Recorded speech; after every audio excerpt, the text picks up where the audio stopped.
Oke, assalamualaikum warahmatullahi wabarakatuh. Ketemu lagi dengan saya Multi Channel Serang Banten.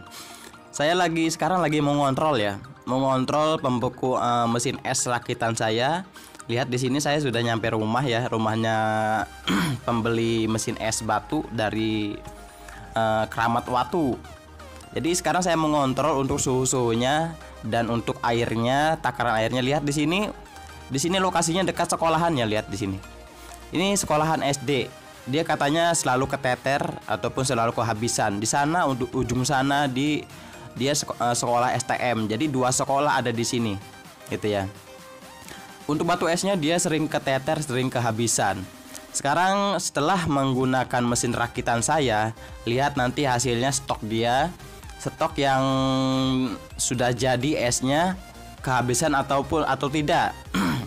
Kita lihat di tampungan batu esnya. Lihat, setelah menggunakan mesin rakitan saya, mesin pembuatan es batu tercepat, sekarang stoknya dia sudah banyak sekali di sini. Ya, stoknya sudah banyak sekali. Yang awalnya sering kehabisan. Ya, untuk mesinnya lihat di sini. Untuk mesinnya, disimpannya di dekat kamar mandi. Nggak apa-apa sih, nggak masalah ya, karena memang ini kan selalu basah mesinnya ya. Itu lihat di sini ya, tuh lihat posisinya seperti ini. Yang kemarin saya bikin, yang kemarin sudah saya tes 1 jam sudah beku dengan suhu minus 20, minus 23. Sekarang dia sudah suhu minus 13. Lihat di sini. Ya, minus 13,8. Ini akan terus naik suhunya ya. Karena ini habis diisi katanya, habis diisi dan habis tambahi garam, tambahi air. Kita lihat hasilnya. Nah, ini dia hasilnya. Lihat di sini.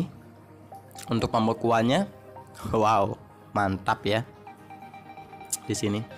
Ini maksimal kalau sekiranya mau dipenuhin ya sebetulnya 30 biji juga ya. 30 biji sebetulnya bisa ya, masih bisa. Cuman ya memang agak nanti kalau misalkan kita mengisi 30 biji, airnya dikurangi saja ya, supaya airnya mengalirnya dengan sempurna. Lihat di sini. Ini cocok sekali ini. Cuman saya lihat di sini airnya dia kurang garam ya. Untuk pembekuannya lihat di sini. Hasilnya. Nah, ini hasilnya ya. Ya. Jadi saya sarankan ini untuk menambah air garam lagi harusnya. Karena saya kemarin di di tempat saya ya, di tempat saya itu garamnya sangat penuh sekali. Istilahnya garamnya sangat airnya pun sangat butak putih karena air garam yang saya banyakin. Lihat di sini hasilnya. Ya. Jadi saya sarankan untuk menambah garam lagi. Lihat di sini dia sudah menyiapkan garam 10 kilo. Garamnya. Yang awalnya dia mengisi garamnya itu memasukkan garam sudah 20 kilo. Tetapi setelah dia masukkan garam 20 kilo, airnya ditambah lagi. Itulah kesalahannya. Seharusnya kalau ditambah garam itu airnya tidak ditambah lagi ya. Jadi percuma lah ya. Percuma. Walaupun garamnya ditambah tetapi airnya ditambah lagi, itu sangat percuma sekali. Ya. Saya mau mengecek dari bagian pelatnya di sini ya. Di sini saya mau ngecek dari bagian pelatnya apakah ada pembekuan. No, di sini ada sedikit pembekuan ya. Aduh, saya nggak kuat sekali di sini. Dinginnya Masya Allah. Dinginnya saya terasa terbakar. Jadi untuk memasukkan tangan jangan lama-lama di sini ya. Kalau bisa pakai sarung tangan karet supaya kuat. Lihat, untuk airnya dia masih bening. Setelah saya running di tempat saya sebelum mesin ini dibawa ya ke sini, tuh lihat di sini, bening sekali airnya. Ini ciri-ciri airnya masih kurang garam. Kenapa airnya kurang garam? Kenapa ciri-cirinya? Kalau airnya kurang garam, nanti pipa-pipa evaporator dia akan membeku. ya. Yang jadinya nanti hasilnya untuk pembekuan sedikit agak lama. Kenapa membeku? Kenapa agak lama? Karena pembekuannya tidak menyebar ya. Karena pembekuannya itu ada di evaporator, tidak menyebar. Kalau kita tambahkan air garam, maka pembekuan akan menyebar, dinginnya akan menyebar. Di sini lihat, -8. Untuk freezer boxnya -8. Ya, ini sebetulnya nggak masalah untuk -8 juga ya, nggak masalah. Karena memang ini untuk intinya untuk supaya awet saja ya, tampungannya, supaya istilahnya nggak mencair saja. Walaupun -8 lah cukup lah ya. Seperti itu. Lihat di sini. Awalnya di sini sering kehabisan, tapi sekarang stoknya banyak sekali. Untuk 1 hari stoknya banyak sekali. Gitu ya. Lihat ya. Ini hasil dari mesin es batu yang saya rakit. Sekarang stoknya dia nggak akan kehabisan. Jadi untuk listrik 1 hari itu nggak habis 20.000. Setelah saya running di rumah saya sebelum ini diangkut ya, barang mesin ini diangkut, saya 20.000 itu nggak habis. 20.000 itu sekitar 2 hari, ini pun nonstop ini mesin. 20.000 2 hari, 3 hari malah ya. Ini pun ini nonstop mesinnya, nggak saya matikan. Yang artinya untuk listrik, pemakaian daya listrik ini sangat irit sekali. Kenapa sangat irit? Karena ini outdoor secara otomatis akan mati dengan sendirinya. Ya, outdoor ini akan mati dengan sendirinya. Jadi kalau misalkan suhunya sudah mencapai -23 ataupun maunya -20 sampai 23, outdoor akan mati dengan sendirinya. Dan -18 ataupun -17, outdoor akan hidup dengan sendirinya. Jadi suhu akan tetap stabil. Suhu dingin akan tetap stabil. Lihat, sudah saya sarankan untuk menambah garam. Lihat di sini, di toples apa namanya ini?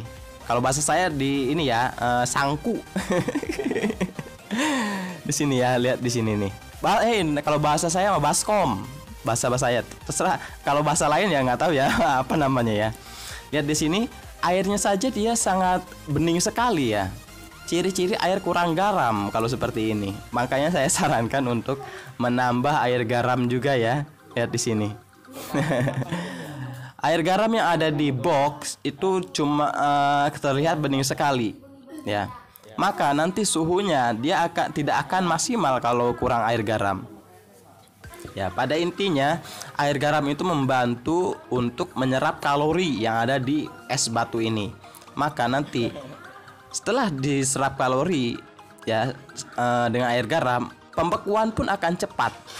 Dan yang keduanya,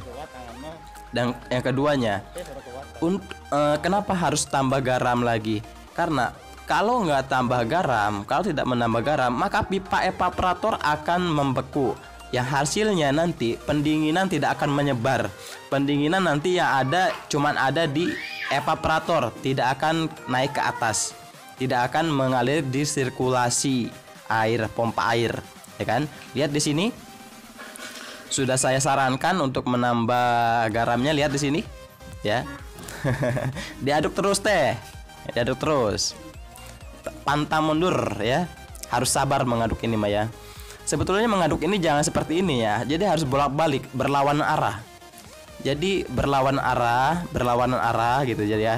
Jadi jangan satu arah. Kenapa jangan satu arah?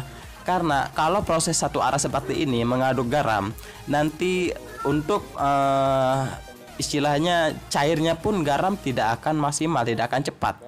Nah, seperti itu. Oke, sekarang masukkan dulu garamnya. Bukan garamnya yang dimasukkannya, untuk airnya saja yang dimasukkan. Lihat di sini. Dan nanti setelah ini kita tambah lagi garamnya. Jangan mengambil air dari kamar mandi ya. Ambillah air dari mesin ini. Nah, seperti ini ya. Jadi mengambil airnya dari mesin. Jangan mengambil air dari kamar mandi. Kenapa saya sarankan mengambil air dari mesin? Karena kalau kita mengambil air dari kamar mandi, maka nanti air akan bertambah. Percuma dong kalau kita mengisi garam kalau airnya ditambah, ya kan? Seperti itu. Kalau kita mengambil airnya dari mesin ini, maka kadar garamnya akan sangat meningkat ya, seperti itu ya.